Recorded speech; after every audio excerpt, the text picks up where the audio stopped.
Iran की जीत का जश्न पूरी दुनिया में मन रहा है, लेकिन इजराइल की बर्बादी के किस्से सामने आ रहे हैं।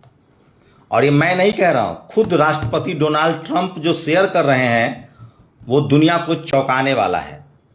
राष्ट्रपति डोनाल्ड ट्रंप जो हाल में दुनिया के सुपरमैन सुपर डॉन बन रहे थे, डोनाल्ड ट्रंप ने खुलासा किया है कि ईरान ने जिस तरह से इजराइल की हालत कर दी थी, उससे जरूरी था कि इस युद्ध को बंद किया जाए। डोनाल्ड ट्रंप ने कहा कि इजराइल मलबे में तब्दील हो गया है, उसकी सारी गगनचुंबी इमारतें तोड़ दी गई है, ढा दी गई हैं। तो क्या फिर से पलटवार करेगा इजराइल? क्या फिर से अमेरिका ईरान पर हमला करेगा? लेकिन सोचिए, सबसे बड़ी बात, क्या इजराइल ने झूठ बोला? कहा जा रहा था कि जो ईरान रिवॉल्यूशनरी गार्ड का जो प्रमुख है वो मारा गया, वो बात सच साबित नहीं है। ट्रंप को अमेरिकन मीडिया ने क्रेडिट नहीं दिया, इसलिए ट्रंप अमेरिकन मीडिया से नाराज है। ट्रंप का कहना है कि उसने ईरान में बमबारी करके परमाणु ठिकानों को नष्ट कर दिया, पर अमेरिका की मीडिया कह रही है कि हवाई हमले से ईरान का परमाणु ठिकाना नष्ट नहीं हुआ है। इसलिए ट्रंप CNN और न्यूयॉर्क टाइम्स को खूब फटकार लगा रहा है। सच्चाई तो यही है कि ईरान के परमाणु ठिकानों का कुछ नहीं हुआ और इजराइल बेवजह फिलिस्तीन और गजा बन गया। जो हालत ईरान ने की थी इजराइल की, उसका आप अंदाजा नहीं लगा सकते हैं। जो हालत इजराइल ने गरीब देश फिलिस्तीन का किया था, वही हालत ईरान ने इजराइल का कर दिया है। उसके सारे गगनचुंबी इमारतें देश के ठप हो गए हैं। ईरान के सारी मिसाइलें जो है वो जाके इंटरसेप्ट नहीं हो पा रही थी और इजराइल पर गिर रहा था।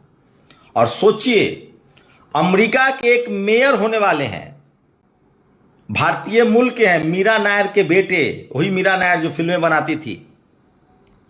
भारतीय मूल के जोरहान के ममदानी ने कहा है कि अगर बेंजामिन नेतन्याहू अमेरिका में आता है तो हम उसको गिरफ्तार करेंगे। न्यूयॉर्क के मेयर हो सकते हैं, जोहर के ममदानी हो सकते हैं न्यूयॉर्क के मेयर। भारत के लिए गर्व की बात है कि सांप्रदायिकता के खिलाफ एक व्यक्ति दुनिया का सबसे महत्वपूर्ण शहर का मेयर बनने जा रहा है। ये गुजराती मुस्लिम पिता और पंजाबी मीरा नायर के पुत्र हैं और ये मेयर हो सकते हैं। और इन्होंने कहा है कि अगर मेरा बस चला तो मैं सीधे सीधे अरेस्ट करूंगा बेंजामिन नेतन्याहू को, यानी कि इजराइल के प्रधानमंत्री को। आप अंदाजा लगा सकते हैं, इस तरह की चीजें, स्थिति बिगड़ गई है और पूरा देश इस बात को नजर की तरफ देख रहा है। ट्रंप को लग रहा है कि उसने जो बम गिराया उसको मीडिया सच्चाई दिखा रही है। ईरान के यूरेनियम का पता तक नहीं चला अमेरिका को। कहा जा रहा है कि 400 किलो यूरेनियम है ईरान के पास। 10 परमाणु बम जब चाहे वो बना दे, जैसे सुतली बम बनता है।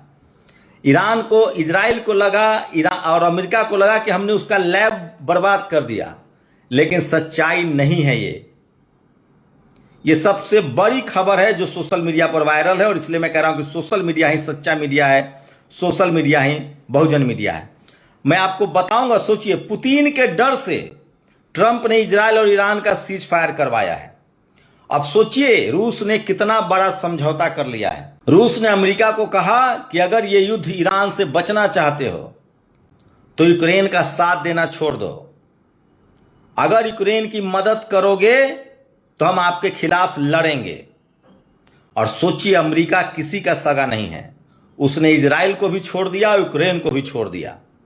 रूस के परमाणु छतरी वाले प्लान से अमेरिका डरा हुआ है और अमेरिका जानता है कि रूस और ईरान के बीच बहुत अच्छी दोस्ती है। अमेरिका ने ईरान के फोटो नतांज और इजराइल पर स्थित न्यूक्लियर प्लांट पर हमला किया था, पर अमेरिका ने ईरान के बुशेहर के न्यूक्लियर प्लांट को छुआ तक नहीं, क्योंकि यहां के न्यूक्लियर फैसिलिटी के रूप में रूसी नागरिक काम करते हैं। अमेरिका को रूस से बहुत बड़ा डर है। सोचिए, तो ये सबसे बड़ी खबर बता रहा हूं जो सोशल मीडिया पर वायरल है। और सोशल मीडिया ही सच्चा मीडिया है, सोशल मीडिया ही बहुजन मीडिया है। ईरान के रिवोल्यूशनरी गार्ड फोर्स के प्रमुख इस्माइल कानी जीवित हैं। 13 जून को इजराइल हमले में उनके मारे जाने का दावा किया गया था। तेहरान में खुशियां मनाई जा रही है, दुनिया में सबसे बड़ी जीत है। अमेरिका और इजराइल की बादशाहत खाक हो गई है। तो ये सबसे बड़ी खबर है और सोचिए, इसी से आप अंदाजा लगा सकते हैं कि अगर अमेरिका जाता है बेंजामिन नेतन्याहू और भारतीय मूल का ये मुस्लिम युवा अगर वहां मेयर बनता है, इनके पिता गुजराती मुस्लिम हैं, इनकी मां मीरा नायर पंजाबी मूल की हैं, पंजाब की हैं, मीरा नायर जो फिल्म बनाती हैं, और इन्होंने ये मेयर के बड़े कैंडिडेट है। सोचिए, मैं आपको पूरा डिटेल बता रहा हूं, जो प्रकाश के जो सबसे ज्यादा दुनिया भर के फैक्ट्स के लेकर सबसे ज्यादा माने जाने वाले लेखक हैं, उन्होंने बताया है। तो सोचिए किस तरह से ये सबसे बड़ी खबर बता रहा हूं जो सोशल मीडिया पर वायरल है। और उसके बाद कुछ बात पॉलिटिकल खबर की। सोचिए, बीजेपी प्रधानमंत्री दावा कर रहे थे, नीला गमछा बांध के आए थे बिहार में। प्रधानमंत्री नीला गमछा बांध के आए थे बिहार में और कह रहे थे कि हम बाबा साहब को दिल में रखते हैं। अब उनकी सरकार ने क्या किया है सो सुनिए, हिल जाइएगा। बाबा साहब को मानने वाले, ये देखिए, नड्डा के दबाव में सीएम ने कैबिनेट से किया बाहर गोवा के बर्खास्त मंत्री गोविंद गौरे का बड़ा दावा। विधायक ने यह भी दावा किया कि 2022 में बीजेपी में शामिल होने के बाद से पिछले 3.5 साल से उन्हें दिल्ली में पार्टी आलाकमान से मिलने की इजाजत नहीं दी गई। ये आदिवासी समाज से मतलब हद है। गोवा के मंत्री ने भ्रष्टाचार का आरोप लगाया तो उसे ही मंत्री पद से बर्खास्त कर दिया। दरअसल पूरा मामला यह है कि गोवा सरकार में आदिवासी नेता गोविंद गौरे थे, तभी वह आदिवासी कल्याण विभाग में भ्रष्टाचार के आरोप लगाते हैं। इस विभाग का जिम्मा गोवा के सीएम प्रमोद सावंत के पास था, तो कुछ दिन बाद उन्हें बताया जाता है कि अब आपके मंत्री पद से बर्खास्त किया जा रहा है। गोविंद गौरे ने दावा किया है कि उन्हें बर्खास्त करवाने के पीछे सीएम प्रमोद सावंत और जेपी नड्डा का दबाव था।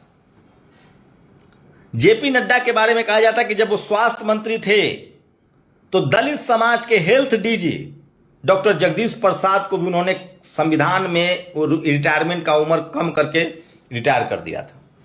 और सोचिए, बीजेपी बढ़ चढ़कर इमरजेंसी की बात कर रही है। नरेंद्र मोदी कह रहे हैं कि इमरजेंसी अगर है में जो लोग दर्द भुगते हैं वो लिखें। लेकिन सोचिए, नई कहानी सामने आ रही है। इमरजेंसी संविधान बचाने के लिए लगाया गया था। बाबा साहब ने खुद संविधान में प्रावधान किया है कि इमरजेंसी लगा, अगर देश युद्ध के समय हो या देश खतरे में हो या संविधान खतरे में हो तो इमरजेंसी लगाया जा सकता है।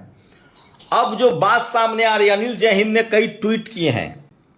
दरअसल इंदिरा गांधी ने 1969 में 69 में बैंकों का राष्ट्रीयकरण कर दिया था। तब बैंक निजी बैंक होता था। राष्ट्रीयकरण किया, इससे इस देश के धन्ना सेठ नाराज थे। अब धन्ना सेठ कौन थे आप जान सकते हैं।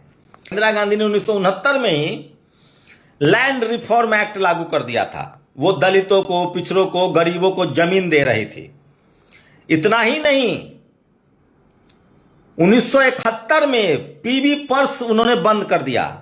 जो यहां के रजवाड़ों को मोटा माल मिलता था, उन सबका पैसा बंद कर दिया। और इसीलिए जनसंघ, उस समय के जनसंघ ने इंदिरा गांधी का तख्ता पलटना चाहा और संविधान को वो खत्म करना चाहते थे। और इसीलिए इमरजेंसी लगाना पड़ा।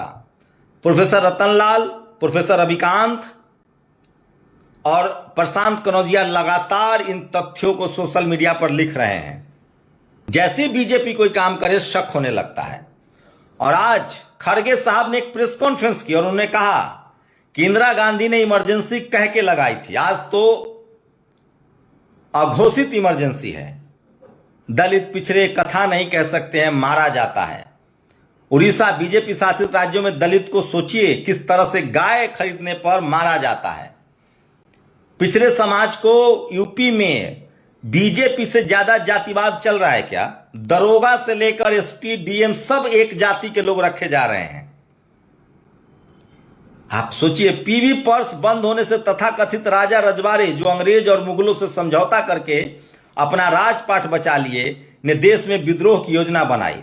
बैंकों का राष्ट्रीयकरण से पूंजीवादी नाराज थे, उन्होंने इसकी फंडिंग की। कॉरपोरेट तख्तापलट से बचने के लिए इमरजेंसी लगानी पड़ी। भारत को पाकिस्तान बनने से बचा लिया गया।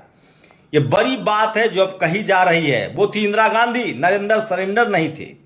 20 सूत्री कार्यक्रम में दलित, सोचिए 1971-72 में ही बांग्लादेश के 2 टुकड़े हो गए थे, तब बाबू जगजीवन राम रक्षा मंत्री थे। 20 सूत्री कार्यक्रम में दलित पिछड़ों को जमीनें दी, बैंक के द्वारा बहुजन के लिए पहली बार खुले बैंक के द्वार, मनुवादियों को प्रीवी पर्स बंद कर दिए गए, मनुवादी जातिवादी छिपकली की कटी पूछ से छटपटाने लगे, सशस्त्र विद्रोह का षड्यंत्र हुआ, इंदिरा जी ने देश में सशस्त्र विद्रोह से पहले कुचला। और सोचिए ये सच्चाई है जो सामने आ रही है और सब लोग इसके बारे में लिख रहे हैं, पढ़ रहे हैं, बोल रहे हैं। तो ये बड़ी खबर है। और जिस तरह से इमरजेंसी को मुद्दा बनाया जा रहा है, और इसके बाद कुछ लोग का ट्वीट, कथा करने से रोक दिया क्योंकि वो उनका व्यापार है, लेकिन कावड़ ढोने से नहीं रोकेंगे क्योंकि तुम गुलाम हो। कथा करने से तो तुम्हें रोक दिया, लेकिन कावड़ करने से नहीं रोकेंगे। और सोचिए एक दिव्यांग थे, उनके शरीर पर पेशाब किया गया। बहुत से यादव घमंड पाले थे कि हम सवर्ण क्षत्रिय हैं, मगर इटावा में ब्राह्मणों ने यादव कथावाचक को नाना प्रकार से अपमानित करके बताया कि तुम शूद्र हो। खुद को कृष्ण के वंशज मानने वाले यादव जी भी कृष्ण की कथा नहीं सुना सकते। यही है मनुस्मृति का नियम, बीरू ने लिखा है। तो कम ही सही, लेकिन सोशल मीडिया पर लोग लगातार जागरूक हैं, सजग हैं और वो अपनी प्रतिक्रिया दे रहे हैं। आप लोग अपनी राय जरूर दीजिए कि क्या बीजेपी के आने के बाद इमरजेंसी बढ़ी है, नौकरियां खत्म हो रही है, प्राइवेटाइजेशन हो रहा है, स्कूल कॉलेज के दरवाजे बंद हो रहे हैं, यूपी में स्कूल बंद हो रहा है। आप अंधविश्वास कर्मकांड के खिलाफ लिखेंगे तो आपको जेल में डाल दिया जाएगा। दलित, पिछड़े, किसान, आदिवासी, अल्पसंख्यकों के पेट पर लात मारा जा रहा है, सिर्फ आरएसएस की बल्ले बल्ले हैं। अपनी राय जरूर दीजिए। शुक्रिया। दस्तक की आपसे गुजारिश है कि अगर इसको बचाना चाहते हैं तो नेशनल दस्तक को सब्सक्राइब करने के लिए रेड कलर के सब्सक्राइब बटन को दबाएं, फिर बेल आइकन की घंटी दबाएं। नेशनल दस्तक को बचाने के लिए बहुत जरूरी है कि हर खबर को शेयर करें, लाइक करें, कमेंट जरूर करें।